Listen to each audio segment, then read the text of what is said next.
de lui du million de personnes désormais atteintes par le Covid-19. Chérie, ça va? Oui, ça va, chérie. J'ai signé. On est couvert. Avec l'assurance Leadway Protection, assurez à votre famille un soutien financier en cas de décès, d'invalidité ou de maladie grave, y compris Covid-19. Vous prenez soin de ceux que vous aimez, nous prenons soin de vous. Souscrivez à 9 900 francs par an et recevez 500 000 francs en cas de sinistre. Rejoignez-nous. Leadway Vie.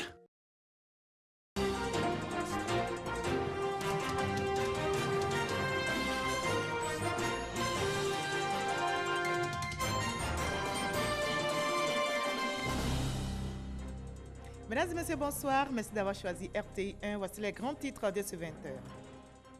Les examens à grand tirage session 2021 ont démarré ce lundi avec les épreuves physiques et sportives des élèves en classe de 3e.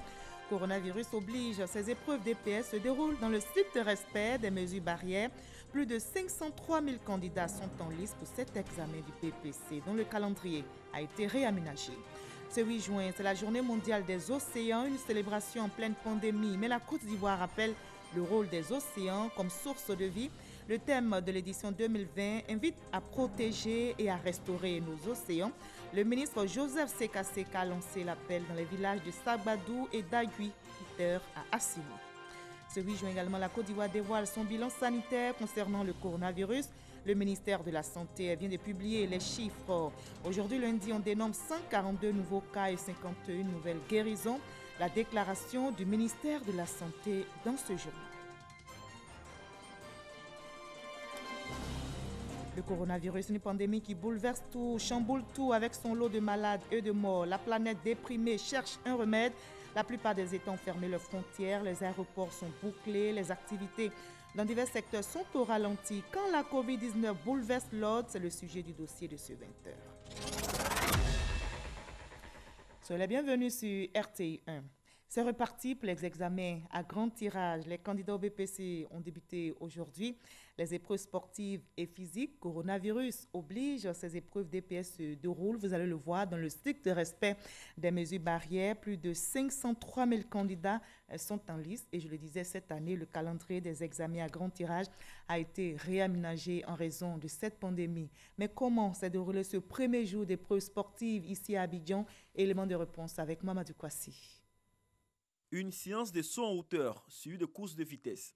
Nous sommes au lycée classique d'Abidjan, dans la commune de Cocody, pour le début effectif des épreuves physiques et sportives du BEPC.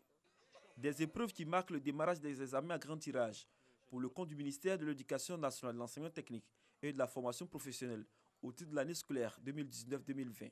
On a commencé par la course de vitesse qui s'est très bien passée et on vient de terminer maintenant par le saut à hauteur. C'est ça qu'on est en train de faire actuellement. Ces épreuves, initialement prévues pour 7h30, ont finalement démarré à 10h30. Un retard qui s'explique selon les responsables du centre d'examen. Il fallait s'entendre, s'accorder sur comment est-ce qu'on allait travailler, s'organiser. Et puis déjà faire un point du matériel par rapport au Covid. Les examinateurs se réjouissent du niveau des élèves malgré les 2 mois de repos dû à la Covid-19. Certains établissements qui ont eu à faire des révisions, voilà, comme c'est la vitesse. Au niveau des performances, ce n'est pas trop ce qu'on attendait par les années antérieures. Au sport, les enfants depuis la 6e, ils font les mêmes choses. Donc, pour le moment, ça va. Ce que moi, j'ai évalué là, ça, je peux dire que ça va. Crise sanitaire oblige. Des dispositions particulières ont été prises cette année pour le bon déroulement des épreuves physiques et sportives. Nous avons également joué sur les effectifs. Parce que par le passé, on pouvait avoir 500 candidats par jour, on pouvait avoir 700 candidats par jour, par centre.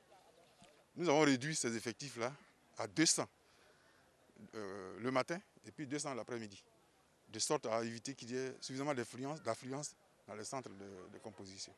Pour s'assurer du bon déroulement de ces épreuves, la ministre Kandia Kamara s'est rendue au lycée jeune fille Mamie Fété de Bégerville. Moment choisi pour encourager candidats et examinateurs tout en les invitant au respect des mesures barrières. Nous sommes satisfaits du respect du calendrier des examens par toute la communauté éducative. Et je voudrais adresser mes félicitations à tous et à tous. Ensuite, nous sommes venus vérifier si dans le contexte actuel de la pandémie à Covid-19, si les mesures barrières sont respectées. Parce que nous avons voulu rassurer toute la population ivoirienne pour dire qu'en programmant les épreuves physiques, nous sommes engagés à réunir les conditions de la préservation de la santé de nos élèves et des enseignants. Démarré ce lundi 8 juin 2020, ces épreuves physiques et sportives prendront fin le vendredi 19 juin prochain. Ils sont 411 190 candidats qui affrontent cette année ces épreuves physiques et sportives du BEPC dans 313 centres répartis sur l'ensemble du territoire national. Le BEPC est le premier examen du cycle secondaire. À Boaké, dans la région de Boaké, les candidats, les examinateurs et les superviseurs étaient au rendez-vous pour ces épreuves physiques, des épreuves qui se déroulent, je rappelle, dans le strict respect des mesures barrières. Et cette année, le calendrier des examens à grand tirage a été réaménagé en raison de la pandémie et de façon exceptionnelle également en raison de la COVID-19. L'examen du CEP a été supprimé. Le comité des experts du Conseil de l'Entente a organisé aujourd'hui par visioconférence sa 18e réunion ordinaire. Ce comité prépare les dossiers d'infrastructure à soumettre au Conseil des ministres. Le sommet des chefs d'État qui s'en suivra, lui, est programmé pour le 11 juin prochain. Il s'agit pour le Conseil de l'Entente de faire un bilan des activités initiées dans le cadre de la relance de l'institution depuis janvier 2012. On en sait plus avec Lansine Bakayoko.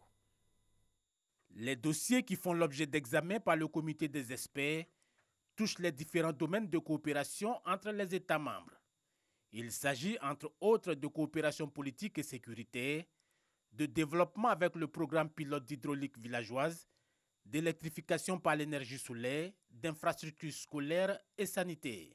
Cette 18e réunion a pour objet de préparer la réunion du Conseil des ministres qui se tiendra le 11 juin 2020, c'est-à-dire dans 3 jours, et le 4e sommet de la conférence des chefs d'État et de gouvernement.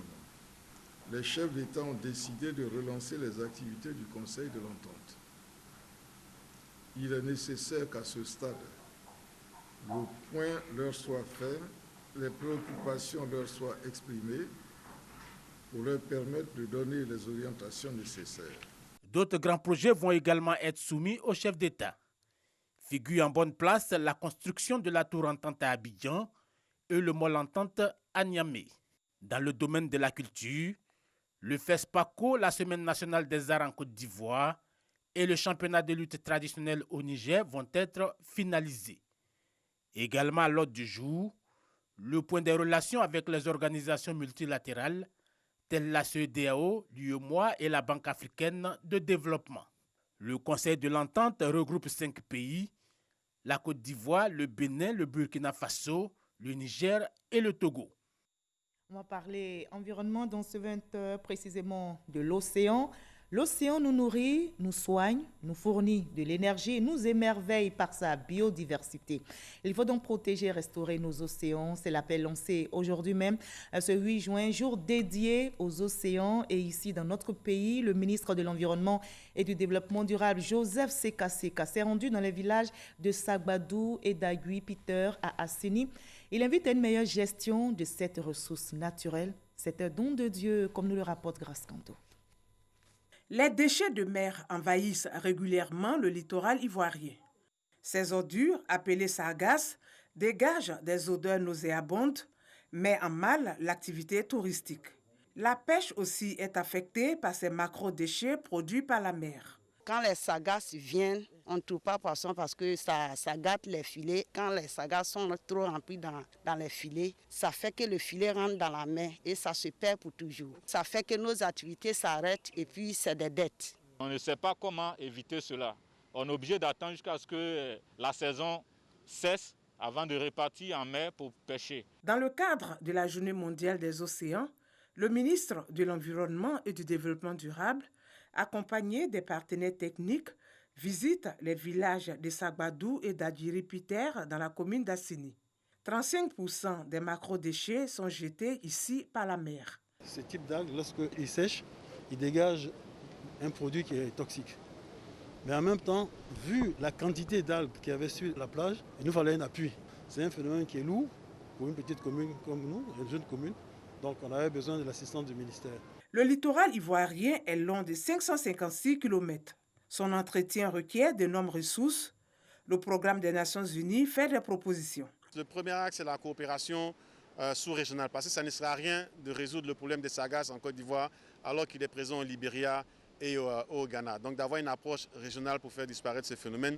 Deuxième élément, c'est de favoriser la coopération sud-sud.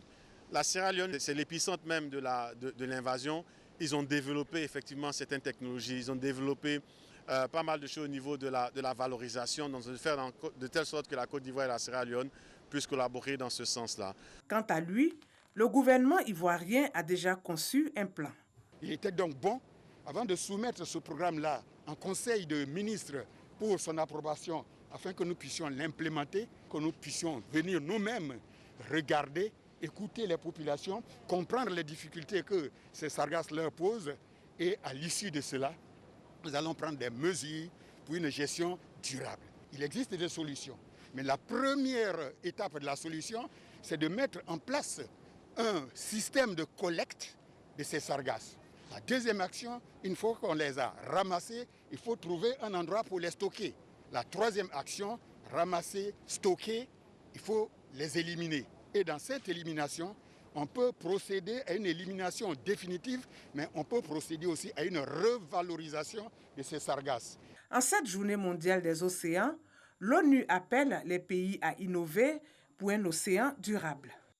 Et un nouveau type de pollution menaçant donc pour nos océans. Il s'agit des masques à usage unique, des gants jetés dans la nature. C'est un nouveau type de pollution qui apparaît lié aux protections contre le virus. Attention donc à ne pas polluer l'environnement. Ces produits conseillés, utilisés pour se protéger du coronavirus, doivent être jetés dans les sacs à poubelle afin de préserver notre environnement. Car s'ils atteignent le milieu marin, il reste une menace pour la biodiversité. Préservons l'environnement en jetant donc correctement tous ces déchets. Voilà, préservons notre environnement. Faisons bloc contre le coronavirus pour gagner la bataille.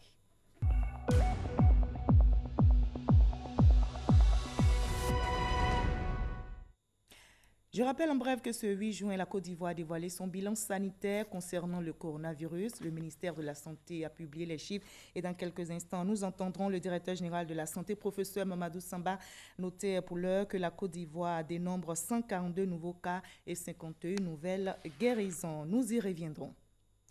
En Côte d'Ivoire, on continue la sensibilisation au traditionnel point presse du gouvernement. Le ministère de la Santé et d'autres cadres n'arrêtent pas d'inviter les populations au strict respect des gestes barrières. Les mesures restrictives ont été allégées, certes, mais on reste prudent.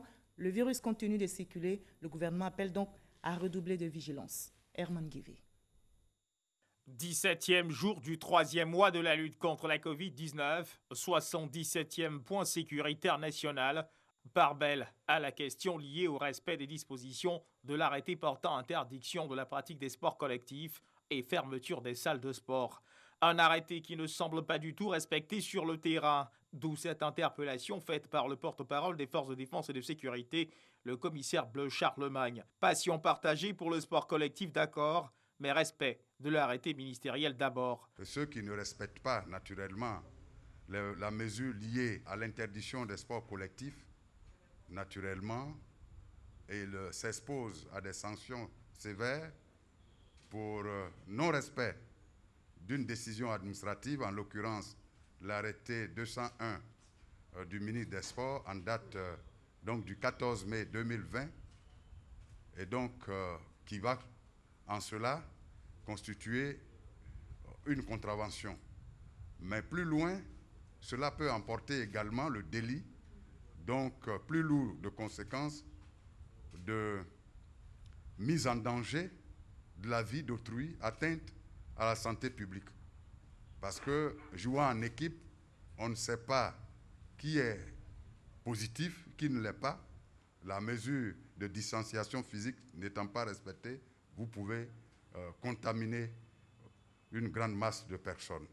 Au titre des mesures préventives de propagation de la maladie, l'interdiction de consommation de la viande de brousse, le risque de sanction reste présent. La question de viande de brousse, bien entendu, nos soldats des eaux et forêts y veillent, mais avec eux, toutes les FDS. Ce sont des mesures qui ont été prises pour le salut sanitaire de l'ensemble de nos populations. Et donc, il n'est pas question que parce que les maquis, les restaurants sont ouverts, qu'il faille aller consommer. D'abord même, proposer cela à la clientèle, et puis ensuite, cette clientèle-là, en toute responsabilité, aller donc consommer. Quiconque sera pris en flagrant délit de consommation de viande de brousse, en tout cas, ira devant les tribunaux, parce qu'il sera déféré. C'est ce que je voudrais dire. C'est interdit jusqu'à nouvel ordre, parce qu'on a des espèces qui portent le coronavirus. Il faut éviter, dans les maquis qui sont certes ouverts, les restaurants qui sont ouverts, évitons de manger la viande de brousse. Sur le plan sanitaire, l'on note la recrudescence des cas de contamination. Il ne faut surtout pas baisser la garde. De gros foyers se sont développés dans d'autres communes comme Abobo, Yopougon, Koumansi et Trècheville, après Marcory et Cocody. Le ministère de la Santé et du Jeune Public voudrait ici féliciter les communes qui ont réussi à changer le rang qu'elles occupaient initialement et les encourage à encore plus d'efforts pour limiter au maximum les risques de contamination dans leur commune. Le ministre de la Santé et du Jeune Public, le Dr Eugène Akawele, en appelle au civisme et à la responsabilité de tous pour venir à bout de cette pandémie dans notre pays. Alors, remobilisons-nous en ayant pour seul objectif d'inverser la tendance actuelle qui inquiète, surtout dans ce contexte de reprise progressive des activités dans tous les domaines de la vie. La barre des 3000 cas franchis, une guerre contre le coronavirus, loin d'être gagnée, seule la discipline et le respect des mesures barrières permettront d'y arriver. Portons tous nos cache-nez. Une caravane de distribution gratuite de masques jetables à la population d'Abidjan a été lancée ce lundi 8 juin dans la commune de Trècheville. 40 000 masques seront distribués dans les différentes communes pour lutter contre le coronavirus. 2000 jeunes volontaires bénévoles sont mis à contribution pour mener cette campagne de distribution, comme nous le dit Salima Toudia. Ils sont 2000 jeunes, volontaires, bénévoles, qui devront sillonner les communes d'Abidjan pour aider à la distribution de 40 000 masques jetables. Ils sont mis à contribution par Lansine Ouattara, conseiller technique du président de la République. Il est l'initiateur de la caravane de distribution gratuite de masques jetables à la population. Le lancement a eu lieu dans la commune de Trècheville ce lundi 8 juin en présence du ministre de la Ville, François Amichia. Vous êtes 2000 à suivre M. Lasper pour distribuer dans tout Abidjan les masques, 40 000 masques. Je voudrais vous dire notre fierté vous concernant et vous dire merci. Mais il y a un relâchement au niveau de nos populations. Et ce n'est pas faute de sensibilisation. Aujourd'hui, quand nous nous promenons dans nos rues, quand nous traversons les endroits, qu'est-ce que nous voyons? Des gens sans masque, des gens qui ne respectent pas la distanciation. Et ceux qui ne portent pas des masques, quand on leur demande « mais où est ton masque ?», il sort le masque de sa poche. Mais le masque, il n'est pas fait pour être dans la poche, il est fait pour être porté. Le ministre de la Santé et de l'Hygiène publique a invité les populations à ne pas relâcher dans l'application des gestes simples, notamment le port du masque face à une maladie qui continue de sévir. Chère population de Trècheville, le président de la République souhaite voir chaque Ivoirien en excellente santé. C'est le sens des efforts tant humains que financiers qu'il s'évertue à déployer. Le masque doit pouvoir couvrir la bouche et le nez en permanence. Le masque doit être détruit après usage. L'utilisation d'un masque ne doit pas excéder 24 heures. Les masques réutilisables doivent être rendus propres avant leur réutilisation. Invités à prendre part à la lutte, les artistes ont affiché leur engagement et tenu des messages de sensibilisation à l'endroit de la population. Soyons prudents, le coronavirus est une pandémie qui bouleverse tout, chamboule tout avec son lot de malades et de morts. La planète déprimée cherche un remède pour s'en sortir. Et la plupart des États, vous l'avez vu, ont fermé leurs frontières, les aéroports sont bouclés, les activités dans divers secteurs sont au ralenti. Quand la COVID-19 impose son dictat et bouleverse l'ordre, c'est un dossier signé pour vous par Hamza Diaby.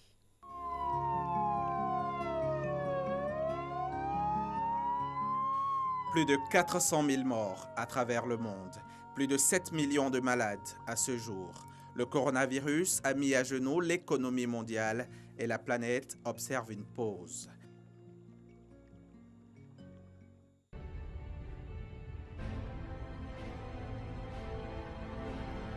Plus de 4 milliards d'humains confinés du fait d'un virus, un minuscule microbe qui impose son diktat à l'être le plus puissant de la Terre. Au tout début de la crise, quelques dirigeants de puissance économique n'y ont pas cru. À ce moment-là, ils n'avaient pas encore pris la mesure de la force de la tempête qui allait bientôt souffler sur leur pays, la tempête de la mort. La violence de la pandémie est telle que les systèmes de santé sont en détresse. Tous les systèmes de santé de tous les pays du monde, même ceux des pays dits puissants, ont du mal à faire face à la situation. La crise est inédite, comme on en connaît une fois en 100 ans.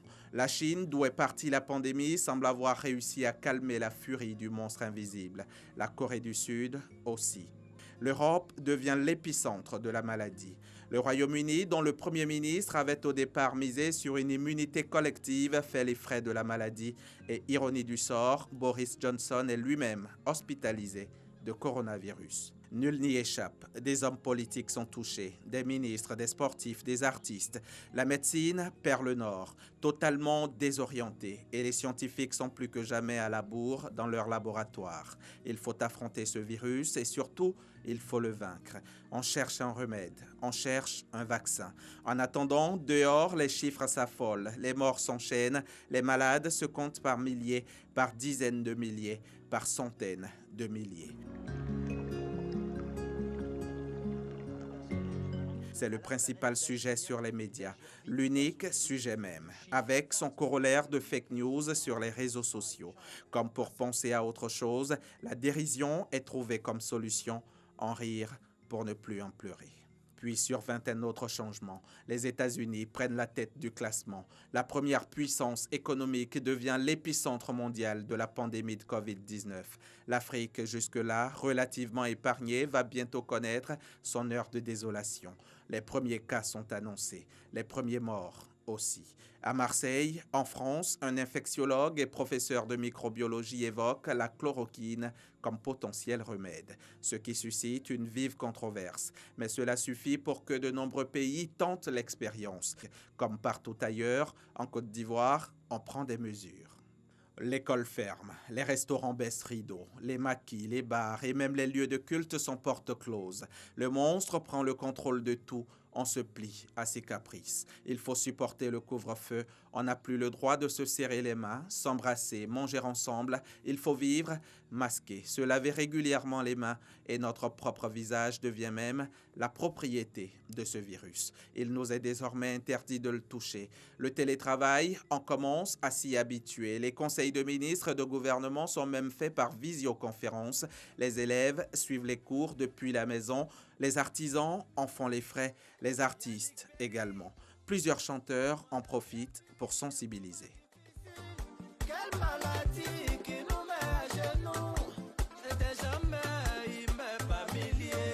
Unissons-nous pour vaincre cette pandémie. La RTI arbore de nouveaux habits, le magnifique studio de JT a un nouveau décor. C'est Midi adopte la distanciation physique avec son public. Pour visiteurs et personnel de la première et plus grande chaîne audiovisuelle du pays, c'est désormais lavage des mains obligatoire et contrôle de température. Dans nos villes, les transporteurs souffrent de la situation et que dire des plus vulnérables. Une chaîne de solidarité nationale se mobilise. Heureusement, entreprises publiques, privés, particuliers, tous se sentent concernés. L'onde de choc de cette crise sanitaire descend jusque dans nos hôpitaux. Nos établissements sanitaires se vident. Les populations ont peur d'être contaminées au coronavirus. Une erreur, disent les spécialistes. D'autres crises pourraient en découler et se prolonger dans le temps avec des conséquences dramatiques, inimaginables. Il faut faire vacciner nos enfants. Nos rites religieux sont bouleversés. Le carême et la fête de Pâques sont vécus dans le confinement par les chrétiens. C'est un ramadan confiné aussi pour les musulmans.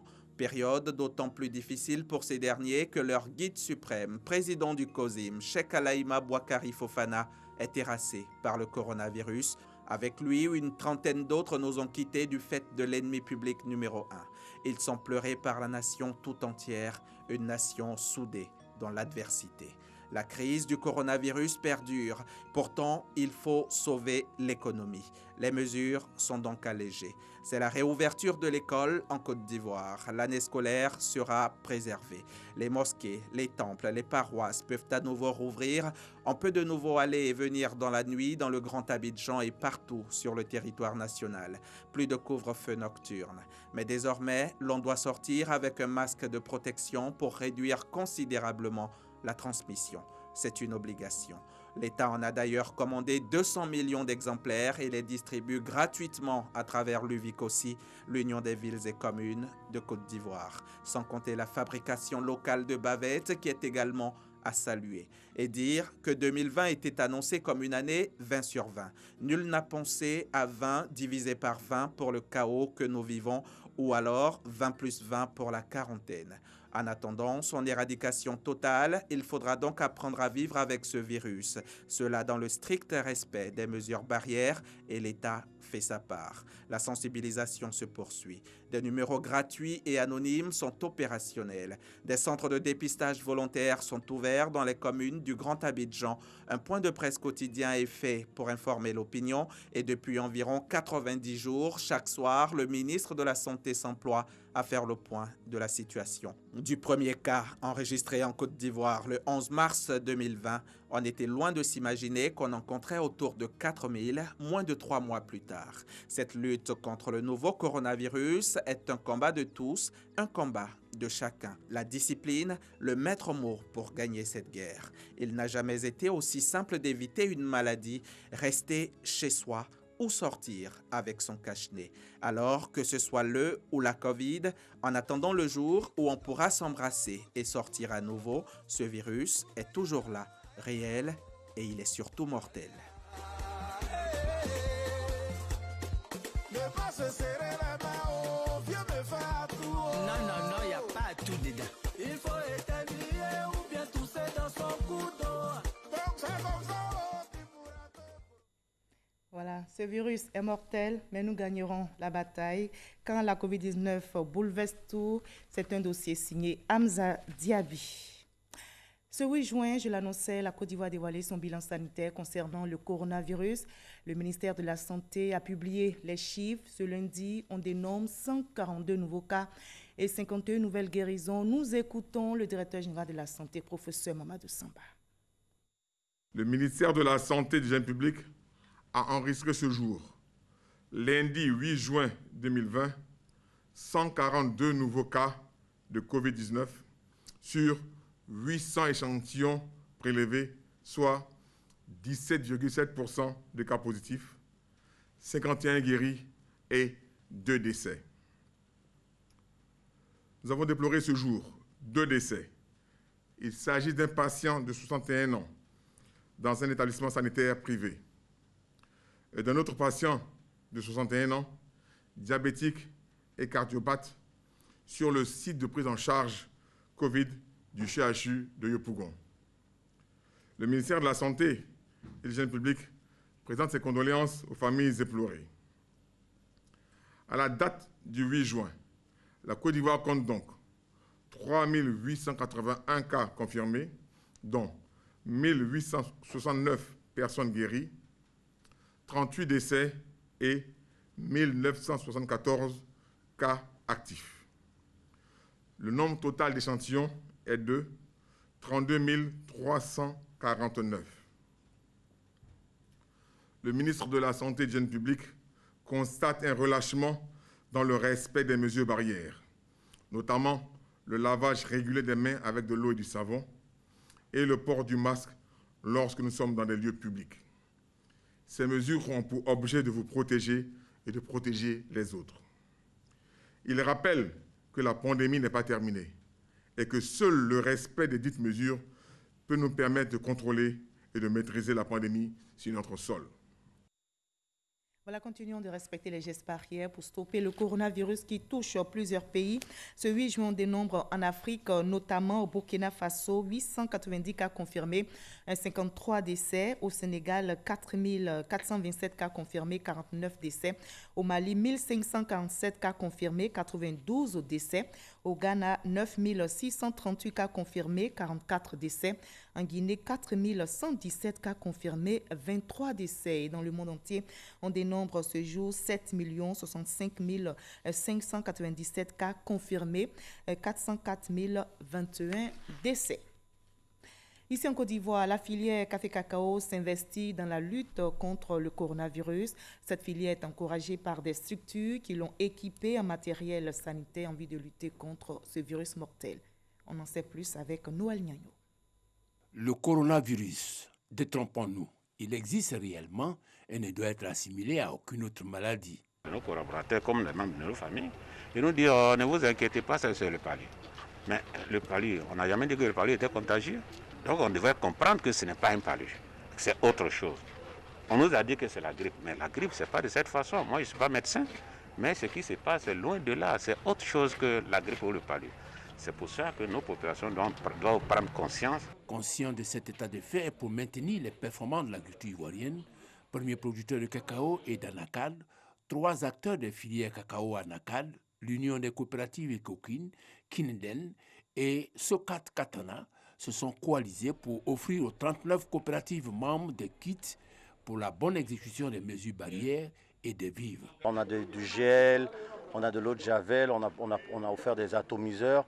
Ces atomiseurs vont pouvoir servir à désinfecter les classes d'école, les cases, tout ce qui est autour du village. Et en plus de cela, on a ajouté du riz, de l'huile, parce que ça répond véritablement au caractère économique de cette maladie.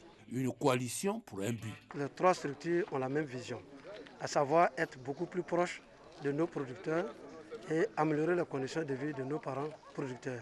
On a des chocolatiers tels que Ferrero qui a participé au financement de ce don que nous allons faire. Le but est connu, une préoccupation demeure cependant. Comment faire bénéficier tous les producteurs? Toutes les coopératives sont organisées en sections. Une section, c'est un regroupement de producteurs, soit par affinité ou par proximité. On a déjà des délégués dans toutes les sections qui nous amènent la liste de tous les producteurs. Et en fonction de ça, on fait un programme de distribution qui nous permet de donner à tous les producteurs qui vont vraiment se servir de produits. Outre les producteurs, l'administration a vu ses capacités renforcées en thermomètre à infrarouge pour les 4 entrées de la ville et des kits pour une meilleure exécution des mesures barrières. Coût total du don, 107 millions de francs CFA. La lutte continue, vous le savez, dans plusieurs pays. Des mesures de confinement ont fait preuve de leur efficacité en épargnant plus de 3 millions de personnes, d'après une étude menée par des experts à Londres. Mais malgré tout, la pandémie continue de décimer l'humanité. Plus de 400 000 morts à ce jour. La pandémie a également ses conséquences socio-économiques puisque les plus grandes institutions économiques mondiales craignent que les mesures prises ne fassent basculer une bonne partie de la population mondiale dans l'extrême pauvreté. En Côte d'Ivoire, on lutte justement contre le coronavirus, mais également contre les conflits fonciers. Un conflit foncier entre 3 villages dans le nord-ouest de notre pays, vous vous souvenez, avait fait 3 morts, c'était le mois dernier. Le ministre de la Construction, du Logement et de l'Urbanisme, Bruno Nabagné-Koné, s'est rendu donc à Signala, département de Kouto, pour apporter la compassion du gouvernement aux familles endeuillées et appeler les populations à l'apaisement. Ami Sissoko. Sianla, Wayere et Fengolo, 3 villages du nord-ouest de la Côte d'Ivoire, respectivement dans les régions de la Bagoué, du Folon et du Kabadougou, se disputent une parcelle de terre. En mai dernier, ce conflit foncier a viré au drame. 3 morts, 6 blessés et 1 disparu. 2000 hectares, tous les 2000 hectares, c'est à cause de ça, les gars se bagarrent chaque fois, il y a des blessés, le député Touré Al-Faye ne cesse d'intervenir financièrement pour prendre en charge les blessés, les assister moralement et toujours demander la tolérance, la patience, laisser la justice faire son travail. Des morts et des blessés de trop pour les autorités ivoiriennes venues apporter la compassion du gouvernement aux familles endeuillées. À Sianla, épicentre du conflit dans le département de Kouto, en présence des représentants des 3 villages en conflit, des autorités administratives, politiques et sécuritaires locales, le ministre de la Construction, du Logement et de l'Urbanisme, Bruno Nabagné-Koné, Par ailleurs, le coordonnateur régional RHDP de la Bagoué a appelé les populations à l'apaisement. On n'est pas là pour dire que c'est tel qui est coupable, c'est tel qu'il faut condamner. Ce n'est pas ça qui m'intéresse. Ce qui m'intéresse, c'est de trouver une solution. Une solution d'apaisement qui permet à nos frères des gens là de continuer à travailler. Qui permet à nos frères de Wayere de continuer à donner des terres, puisque eux ils en ont, plus que Charla, à Charla. Et puis de mettre la paix entre Wayere et Femo. Si on arrive à faire ça, on aura rendu service à notre région, on aura rendu service même à la Côte d'Ivoire. Les populations saluent la démarche du gouvernement pour ramener le calme dans la région. Chaque parti s'est engagé à cesser les hostilités et appeler à la paix et à la cohésion sociale. Les enquêtes sont en cours pour situer les responsabilités et surtout retrouver le disparu, mort ou vif. Un projet de délimitation de ces 3 villages est en cours en vue d'éviter les conflits fonciers. Dans le domaine des médias, les 13 membres du Conseil de l'autorité nationale de la presse ANP ont prêté serment devant un parterre de journalistes et de patrons de presse aujourd'hui à la cour d'appel d'Abidjan au Plateau. Le nouveau conseil de l'ANP, avec son président Samba Koné, nommé par décret présidentiel en février dernier, a la responsabilité de veiller au respect de la liberté de la presse, de la déontologie de la profession des journalistes et de garantir le pluralisme des médias. Je vous conduis maintenant sur le terrain politique où le ministre Aka Awele, cadre du RHDP, met les responsables de la délégation de Bonois en mission. Les délégués départementaux, communaux et sous-préfectoraux de cette zone, appelée encore Grand Bassam 2, ont pour mission d'occuper le terrain en vue de mobiliser pour la présidentielle. On en sait plus avec notre reporter Serge Koléa. De Bonois et de Bongo. Faire de Bonois et Bongo des bastions imprenables du RHDP sans laisser aucune parcelle du terrain politique à l'adversaire. C'est la volonté affichée par la délégation départementale du Rassemblement des Oufoutis pour la paix et la démocratie de Grand Bassam 2. À la place Mangwa de Bonois, à l'occasion de leur investiture regroupée, les délégués départementaux, communaux, préfectoraux et associés, ainsi que les présidents des jeunes et des femmes, ont pris cet engagement devant les coordonnateurs régionaux. Le ministre Akaoulé nous a donné une feuille de route et nous allons répéter cette feuille de route-là pour aller de l'avant. Et nous sommes convaincus que tout se passera bien. Saluant la détermination de ses responsables locaux du RHDP, le ministre Eugène Akaouilé a rappelé que la présidentielle d'octobre 2020 commence par cette investiture. Les élections présidentielles commencent aussi avec l'identification et l'inscription sur la liste électorale. Aujourd'hui, votre objectif donc est clair. Continuer l'implantation du parti dans la zone de Bonois et de Bongo. Et nous sommes heureux que le délégué départemental ait dit qu'il n'y aura pas la plus petite place ici pour un autre parti. C'est un engagement fort. Vous avez pris un engagement fort. Il faut pouvoir le respecter. Vous êtes également là pour faire en sorte que notre parti puisse encadrer tous les nouveaux majeurs. Pour faciliter l'enrôlement des militants, les délégués ont reçu des tablettes. Pour le coordonnateur régional du RHDP dans le sud Comoé, la région a bénéficié de nombreuses actions de développement. Il s'agit maintenant pour les populations d'exprimer leur reconnaissance. L'opération de révision électorale sera lancée dans moins de 48 heures. En prélude à cette étape importante du processus électoral, le député de Divo, Famoussa Koulibaly, mobilise les militants du RHDP de cette commune. Il leur a demandé de se mobiliser pour régulariser leur présence sur la liste électorale. Mahama Traoré. Le RHDP a décidé que ce soit le Premier ministre Amadou Bon qui soit son candidat. Je ne vais jamais vous trahir. Mais je pense que pour le moment, ce qui est bien pour nous, c'est le RHDP et c'est le candidat du RHDP que nous devons soutenir, qui est le Premier ministre Amadou Bon Koulibaly. C'est une précision que le député de Divo a tenu à faire devant les militants RHDP de sa circonscription. Il les a ensuite entretenus sur les enjeux de l'opération de révision de la liste électorale qui aura lieu du 10 au 24 juin prochain, Consigne transmise aux militants, faire massivement adhérer les nouveaux majeurs à cette opération d'enrôlement sur la liste électorale pour le compte du RHDP. Nous sommes venus leur dire qu'il faut faire le porte-à-porte, il faut aller vers les populations, il faut leur parler de ce que être inscrit sur la liste électorale est un droit que tout citoyen doit avoir. Mais celui qui veut voir le candidat du RHDP, le Premier ministre Amadou Bon, président de la République, doit encore doubler davantage d'efforts. Selon les estimations de la CEI, Commission électorale indépendante, Divo compte 39 744 nouveaux majeurs à inscrire sur la liste électorale. La coordination locale du RHDP a pour mission de conquérir au moins 20% de cette proportion d'électeurs, soit environ 8000 votants.